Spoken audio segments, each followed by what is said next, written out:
मैं जामवंत हूं। पिछली कड़ी में कृष्ण ने बताया दैवी संपदा से मोक्ष मिलता है और आसुरी संपदा से पतन। अब वे बताते हैं इन दोनों के फल क्या होते हैं और साधक को क्या मार्ग चुनना चाहिए।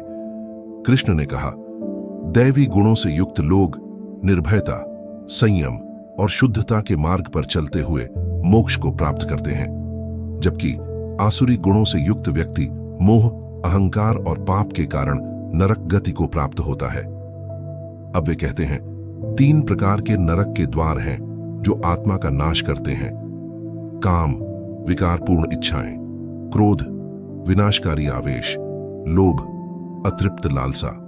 इन तीनों को जो त्याग देता है वह अपने कल्याण की ओर बढ़ता है। अब कृष्ण चेतावनी देते हैं, जो मनुष्य शास्त्रों को छोड़कर इच्छानुसार आचरण करता है वह न सिद्धि पाता है, न सुख और न ही परम गति। इसलिए उन्होंने कहा, शास्त्र ही तुम्हारा प्रमाण होना चाहिए पार्थ। तुम्हें क्या करना है और क्या नहीं, यह उसी से जान। शास्त्र के अनुसार जो आचरण करता है और श्रद्धा से कर्म करता है वह परम गति को प्राप्त होता है। इस प्रकार अध्याय 16 समाप्त होता है, जहां कृष्ण ने दैवी और आसुरी संपदा का भेद स्पष्ट कर दिया। अब अर्जुन को दिशा मिल चुकी है।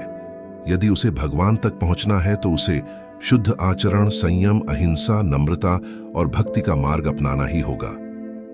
अगली कड़ी में अब कृष्ण बताएंगे श्रद्धा कैसी होनी चाहिए, भक्ति किस भाव से करनी चाहिए और कैसे सही श्रद्धा मनुष्य को सर्वोच्च फल तक पहुंचा सकती है। यह होगा अध्याय 17, श्रद्धात्रय विभाग योग का आरंभ।